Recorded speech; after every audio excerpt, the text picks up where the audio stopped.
சுஜாதா அவர்கள் எழுதிய த்ரில்லர் நாவல் ஆ. அத்தியாயம் 4. நினைவிழப்பதற்கு முன் அந்த பஸ் எங்களை தவிர்க்க திடீர் திசை மாறி பிளாட்ஃபார்ம் நோக்கி ஹாலிவுட் தனமாக பாய்வதையும், ஸ்தம்பித்த மக்கள் இங்கும் அங்கும் வெளிச்சத்தில் கரப்பான் பூச்சிகளைப் போல ஓடுவதையும், மாருதி காரின் ரவி பக்கம் பஸ்ஸுடன் உராய்வதையும், நாங்கள் சாக்லேட் பெட்டி போல தூக்கி எறியப்படுவதையும் ஒரு ஆக்ஷன் ரீப்ளே மந்தத்தில் பார்க்க முடிந்தது. அதன்பின் என் மனம் முழுவதும் கருப்பு மசி கொட்டியது. நினைவு திரும்பும் கை கால்கள் அசைக்க முடியவில்லை. திமிரினாலும் கண்ணுக்கு தெரியாத கயர் என்னை கட்டி இருக்க, கை கால்களை அசைக்கும் விருப்பம் மட்டும் அந்தரத்தில் தொங்கியது. ஓ என்று ஓசையில்லாமல் பிரபஞ்சத்துக்கே கேட்கும்படி கத்தின அந்த மௌன அலறல் வெல்வெட் இருளில் கரைந்து போக, எத்தனை நேரம் இந்த பாதி அவஸ்தையில் இருப்பது என்று யோசித்து கைவிட்டு, நான் செத்தே போனேன் எண்ண மட்டும் பாக்கியிருக்க, செத்திருந்தால் எப்படி இப்படியெல்லாம் எண்ண முடிகிறது என்கிற தர்க்கவாதம் மற்றொரு ஓரத்தில் கேட்க, ஒரு கண்ணீர் துளி என் மார்பில் சூடாக பட்டு தெரித்தது. தேவகியின் பொட்டு என் முகத்தருகே தெரிந்தது. டாக்டர் கண்ணை திறக்கிறாரு. How are you? I am doctor Sambasivaraj. ஞாபகம் இருக்கா? ரவிக்கு என்னாச்சு? அதெல்லாம் அப்புறம் பேசலாம், ரிலாக்ஸ் பண்ணிக்கங்க. எங்கே காதை தொடுங்க பார்க்கலாம். டாக்டர் ரவிக்கு என்னாச்சு? இன்ஜெக்ஷன் போட்டார் டாக்டர். ரவியை பார்க்கணும் நான். பார்க்கலாம். தேவகி அருகில் உட்கார்ந்து கொண்டு என் தலை முடியை விரலால் வாரி படிய வைத்தாள். தேவகி, ரவிக்கு என்ன ஆச்சுமா? இங்கே தான் இருக்காரு, பக்கத்து வார்டில் என்றாள் டாக்டரை பார்த்து கொண்டு. எதையோ மறைக்கிறார்கள். அவனுக்கு ஒன்றும் இல்லை தானே? உயிருக்கு ஆபத்து இல்லை தானே? இல்லை என்றாள் தயக்கத்துடன். என்னவோ மறைக்கிறீங்க என்று சொல்லும் முன் தூக்கம் என்னை கூப்பிட கண் விழியில் சாம்பல் திரை விழுந்தது. எழுந்தபோது என்னை பார்த்து கொண்டே, நான் இன்னும் சாகவில்லை. கை கால் கட்டு எதுவும் இல்லை. மார்பில் மட்டும் பட்டையாக பேண்டேஜ் போட்டிருப்பதை உணர்ந்தேன். அதை பற்றி யோசிக்கும்போது வலித்தது. ரிப்பில் கொஞ்சம் எலும்பு ஃப்ராக்சர் ஆகிருக்கு, சரியாக போயிடும். இந்த பஸ்ஸுக்காரன் சாமர்த்தியமாக அவாய்ட் பண்ணிட்டான். தேவகி என் கையை பிடித்து, என்னாச்சு என்றாள். நீங்களா ஓட்டுனீங்க? இல்லை, ரவியை பார்க்கணும். ரவி எப்படி இருக்கான்? சொல்ல மாட்டேங்கிறியே. இன்னொரு வார்டில் இருக்காருங்க. விசிட்டிங் நேரம் முடிந்த பின்பு ஃப்ளாஸ்கையும் சாத்துக்குடி பழங்களையும் வலைப்பெட்டியில் வைத்துவிட்டு தேவகி போனாள். நர்ஸ் வந்து தெர்மாமீட்டர் வைத்து பார்த்து கையில் கட்டியிருந்த சிறிதான கடிகாரத்தில் பல்ஸ் பார்த்தாள். சிஸ்டர், ரவிங்கிற பேஷண்ட்டு எனக்கு தெரியாது. நான் இப்போ தான் டியூட்டியில் வந்தது. அவர் எங்கே இருக்காருன்னு பார்த்து சொல்ல முடியுமா? ஸ்டாஃபை கேட்குறது என்றாள். நான் என்னை ஆராய்ந்து கொண்டேன். அப்படி இப்படி பார்த்தேன். யாரும் இல்லாத போது எழுந்திருக்கலாமா என்று பார்த்தேன். எழுந்திருக்க முடிந்தது. மார்பில் முதலில் கத்தி குத்து போல வலிக்க கொஞ்ச நேரத்தில் அடங்கியது.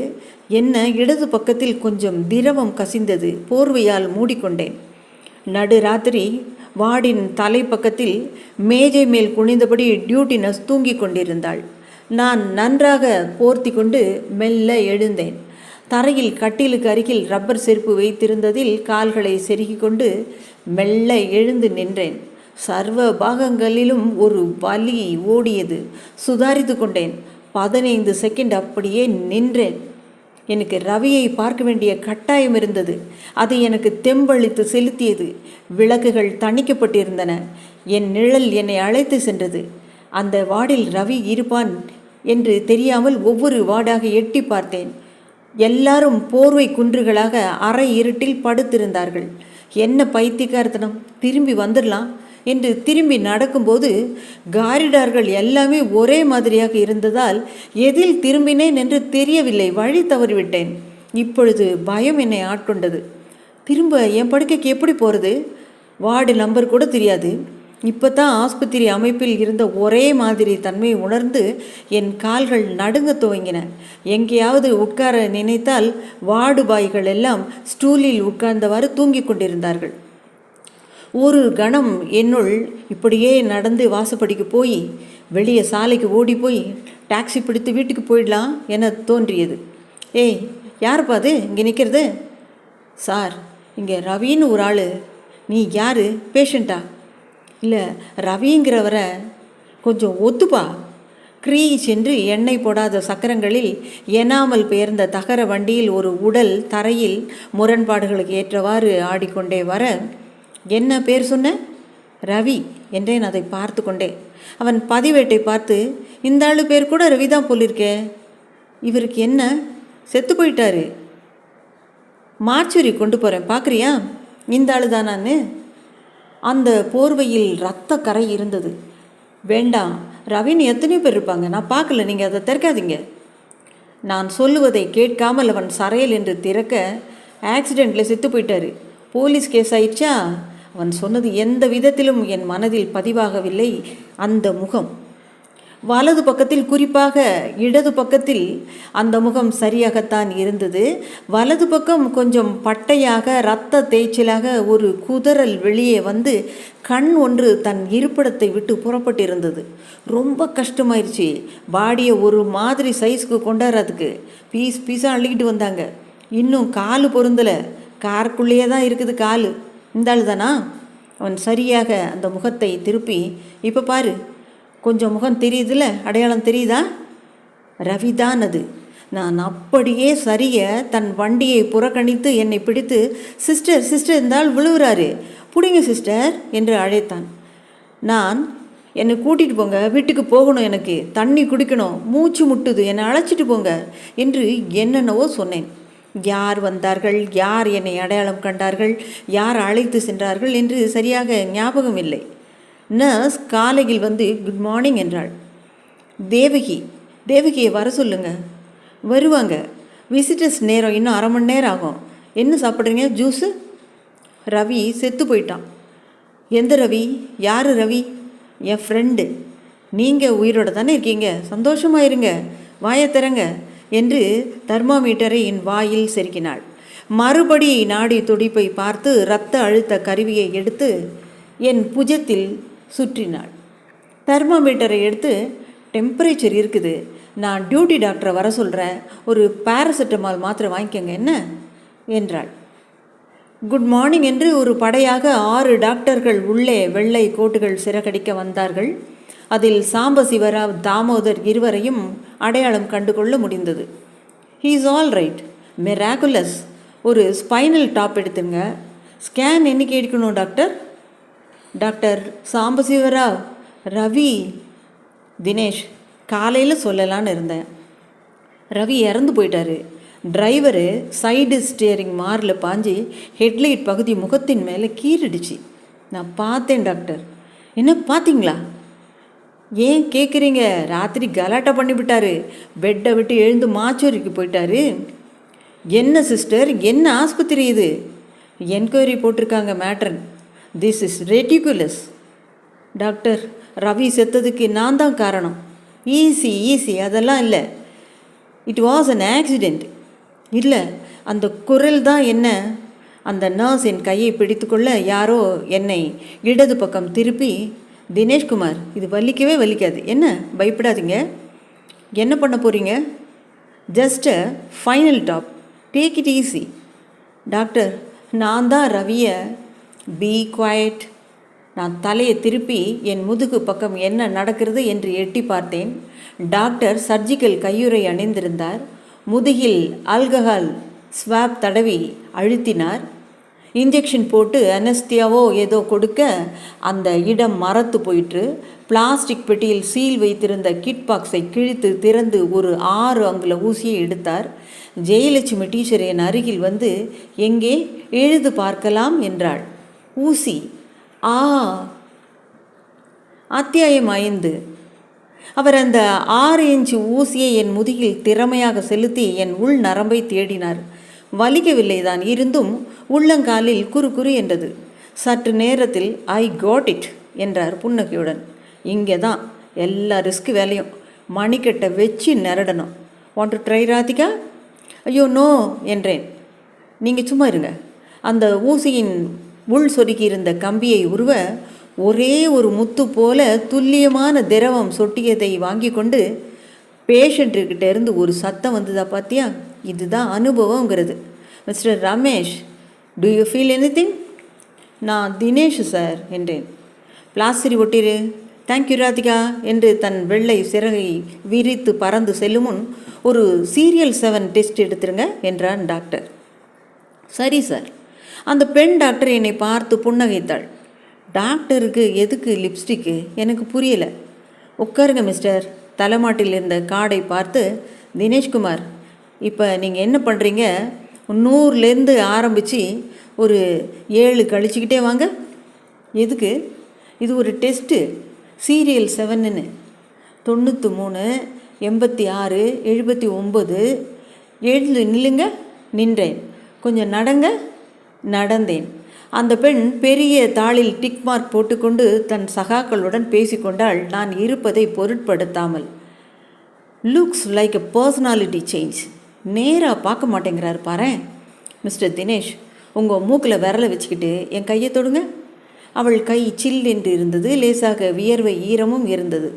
சி என்றாள் தன் சக மூக்கு கண்ணாடியிடம் நோபல்தனமாக. என்ன என்றேன். அப்பொழுதுதான் எனக்கு உயிர் இருப்பதை உணர்ந்து கொண்டவள் போல கணிசமாக திடுக்கிட்டாள். என்ன கண்டுபிடிச்சிங்க? ரிப்போர்ட் வந்த பிறகு சீஃப் சொல்லுவார். பாய் என்று புன்னகை மூலாம் பூசிய பயத்துடன் என்னை விட்டு பிரிந்தாள் அந்த முக்கால் டாக்டர் ராதிகா. படுக்கையில் படுத்திருந்த நான் நாள் முழுவதும் தேவகி வரவில்லை என்று எதிர்பார்த்து வந்தபோது கோபித்து கொண்டேன். இத்தனை நேரமா? எத்தனை நேரம்? இப்போ தானே மணி 10. இந்த ஆஸ்பத்திரியில் பகலா இருட்டா எனக்கு எதுவுமே தெரியல. இப்போ என்னை வீட்டுக்கு கூட்டிகிட்டு போகிறது தானே. அம்மா எப்படி இருக்கா? கதி கலங்கி போயிருக்கா. உங்களுக்கு வந்த கண்டம் ரவிக்கு போயிடுத்துன்னு அனுமார் ஜோசியர் சொன்னார். பிரார்த்தனை பண்ணிட்டே இருக்கா. வா வீட்டுக்கு போயிடலாம், அங்கே ரிப்பேர் பார்த்துக்கலாம். என்னால் நடக்க முடியறது. நேற்றுக்கு ரவியை பார்த்துட்டேன். இப்போ உங்களை டிஸ்சார்ஜ் பண்ண மாட்டாளாமே. ஏன்? இன்னும் என்னென்னோ டெஸ்ட் எடுக்கணுமா? ஸ்கேனு அது இதுன்னு சொல்கிறாளே. தாமோதர் தான் எல்லா ஏற்பாடும் பண்ணியிருக்காரு.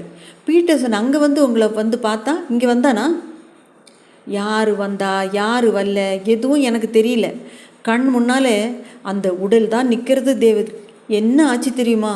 ரவியை கொன்னது நான் தான். ஐயோ, இப்படியெல்லாம் பேத்தாதீங்க. அது ஆக்சிடெண்ட்டு கேஸை மூடிட்டு போகிறா இந்த சமயத்தில்.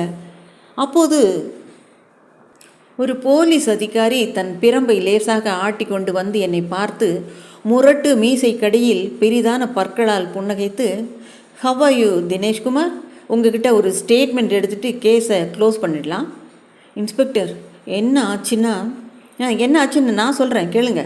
அந்த ஆள் ரவி இருந்தார் பாருங்க, அவர் பிளட்டில் ஆல்கஹால் இருந்திருக்கு. அதனால தான் அவர் கண்ட்ரோலை இழந்து.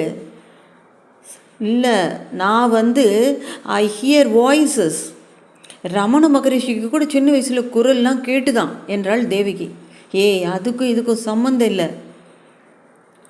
நீங்கள் கார் ஓட்டலை தானே என்றார் அதட்டலாக இன்ஸ்பெக்டர்.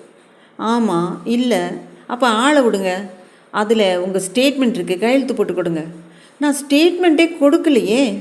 என்னது, கொடுத்த ஸ்டேட்மெண்ட்டை மறந்துட்டிங்களா? ஆச்சரியமாக இருக்கே. விபத்து நடந்த உடனே கொடுத்துருக்கீங்க. வாப்பா மாரிமுத்து. அவருக்கு பின்னால் காக்கி சட்டையர், ஐயா நல்லா இருக்கீங்களா? கடவுள் புண்ணியத்தில் தப்பிச்சிங்க. நீங்கள் யார்?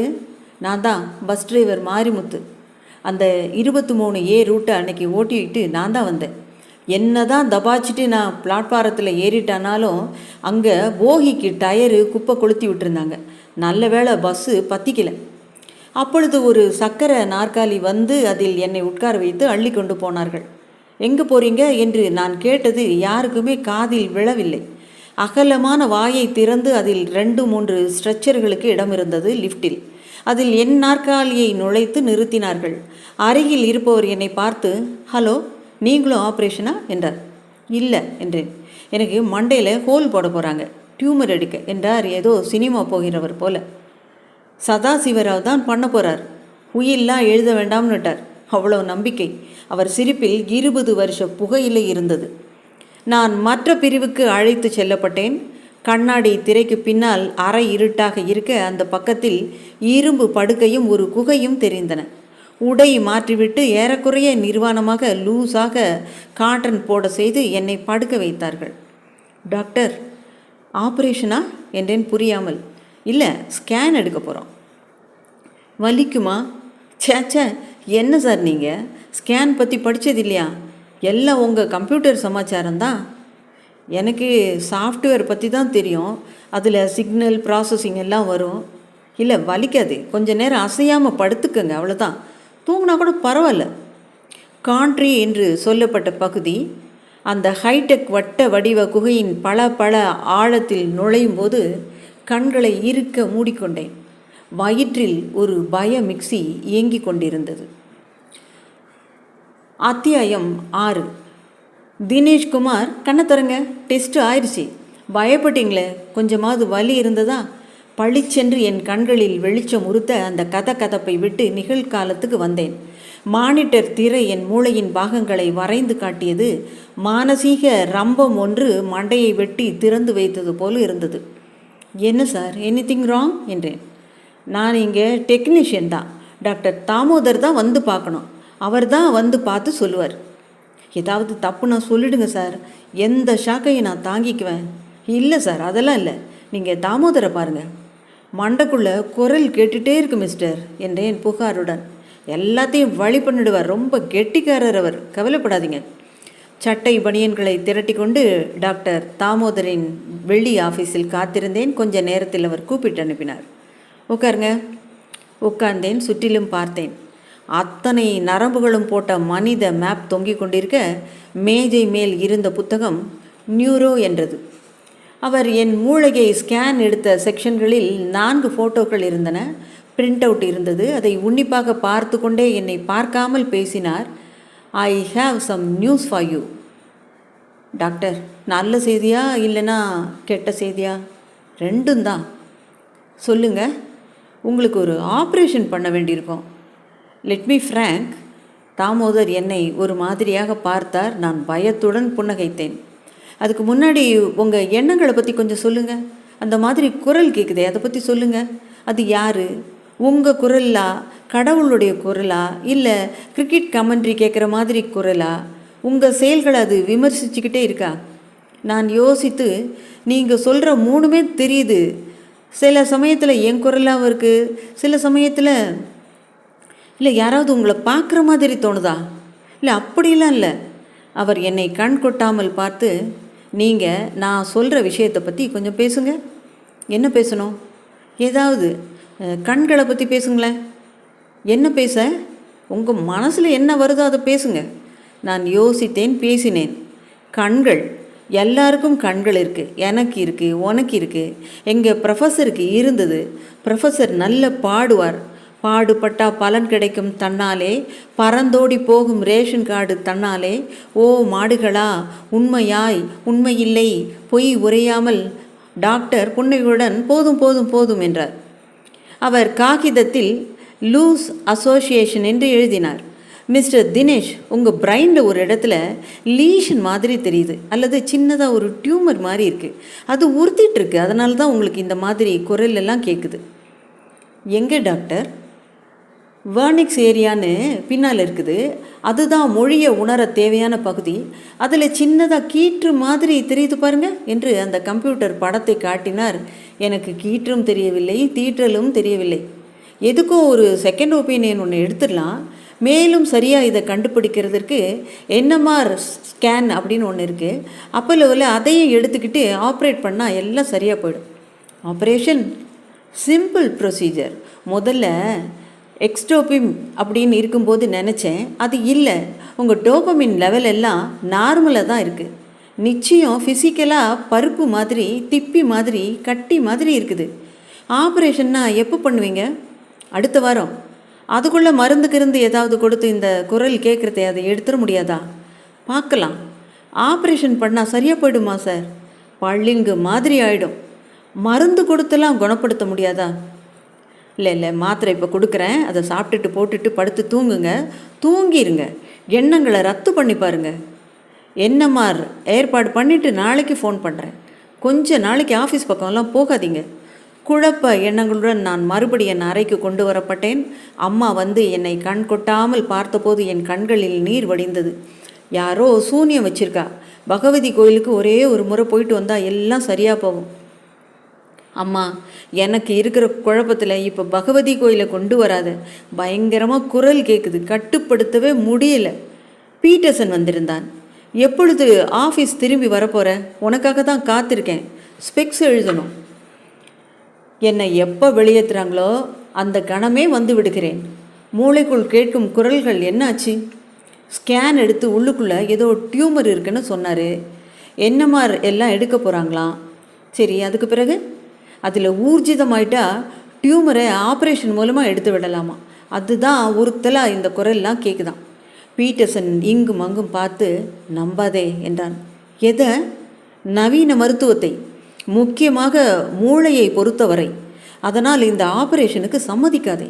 இந்த மாதிரி உபாதைகளை டெல்லியில் ஒருத்தர் ஆழ்நிலை தியானம் மூலம் சுத்த மன இயக்கத்தின் மூலம் குணப்படுத்துகிறார். பெயர் தெரியாது, ஆனால் இதே மாதிரி ஒரு உபாதை என் நண்பனுக்கு இருந்தது. அவனை குணப்படுத்திட்டாரு. அது என்ன? சமயம் வரும்போது சொல்கிறேன். டாக்டர் கொடுக்குற மருந்து மாத்திரையெல்லாம் சாப்பிடு, அதனால் எதுவும் ஆபத்தில்லை. உறக்கம் நல்லா வரும். ஆனால் ஆப்ரேஷனுக்கு எந்த காரணத்தை கொண்டும் சம்மதிக்காத. ஏன் அப்படி சொல்கிற பீட்டர்? 1935 1968 வரை சைக்கோ சர்ஜரி அப்படின்னு ஒரு கொடூரமான, பொறுப்பில்லாத, மூர்க்கத்தனமான ஆப்ரேஷன் பண்ணிகிட்ருக்காங்க. மூளையின் முன்பகுதி, இடது வலது வெள்ளை பாகங்களை ஆப்பிளை கடிப்பது போல குறைத்து கொண்டிருக்கிறார்கள். அந்த காரியத்தின் விளைவுகளை பற்றிய கவலையின்றி இடது வலது பக்கத்தில் 2 ஓட்டைகள் போடுவார்கள். செரிபரல் பகுதியில் ஒரு கத்தியை உள்ளே நுழைத்து சிராண்டுவார்கள். மூளை வெள்ளை வெள்ளையாய் வெளியே வரும். ஐயோ பீட்டர், ப்ளீஸ், வேண்டாம், எனக்கு இந்த வர்ணனையெல்லாம் வேண்டாம். அப்பொழுது அந்த ஆப்ரேஷன் ஏறக்குறைய தடை செய்யப்பட்டிருந்தது. எத்தனை பேர் சித்தமிழந்து வெறும் தாவரம் போல் ஆனார்கள் தெரியுமா? நீ சொன்னியே அந்த டாக்டர், அவர் எங்கே இருக்காரு? டெல்லி விமான நிலையத்தின் அருகே. நாம் டெல்லி போகும்போது நான் உன்னையும் கூட்டிகிட்டு போகிறேன். அது வரைக்கும் இந்த டாக்டர்களுக்கு ஏதாவது பாய்ச்சல் காட்டிகிட்டே இரு. சரி, தேங்க்ஸ் என்றேன். மெல்ல ராத்திரியின் விளக்குகள் மங்கி இருக்க நான் ஜன்னல் வழியே எட்டி பார்த்தேன். சென்னை உயிருடன் இயங்கி கொண்டிருந்தது. பெட்ரோமாக்ஸ் அருகே வண்டி தள்ளி இட்லி விற்று கொண்டிருந்தார்கள். முகம் முழுவதும் பவுடர் அடித்த பெண் பிள்ளை ஆண் குரலில் பேசினாள். திடீரென்று யாரோ சிநேகிதத்துடன் துரத்த ஓடினாள். என் படுக்கைக்கு திரும்பும்போது ஒரு எண்ணம் லேசாக சந்தோஷம் கொடுத்தது. கொஞ்ச நேரமாக, ஏன் 8 மணி நேரமாக அந்த குரல் வரவே இல்லை. சொல்லாதே, மறுபடியும் வந்துடும் என்று சொல்லிக்கொண்டேன். திருச்சி கெய்டி டாக்கீஸ் ஞாபகம் இருக்கா? யாரது? நான் தான். அப்போ வந்துட்டியா? இப்போ தான் இல்லேன்னு நினச்சேன். நிறைய வீடியோ போடுறாங்க. பழைய பிக்சர் ஒன்று ஓடிட்டுருக்கிறது, பார்க்கலாம் வா. என்ன பிக்சர்? ராஜ் கபூர் பிக்சர். பேர் என்ன தெரியுமா? அந்த பேர் ஞாபகம் இருக்கா? ராஜ் கபூர், நர்கீஸ் நடித்தது. இருக்கு. அத்தியாயம் முடிந்தது. மீண்டும் நாளை வேறொரு அத்தியாயத்தில் உங்களை சந்திக்கிறேன். ராஜி ஸ்டோரீஸிலிருந்து உங்கள் நான். நன்றி.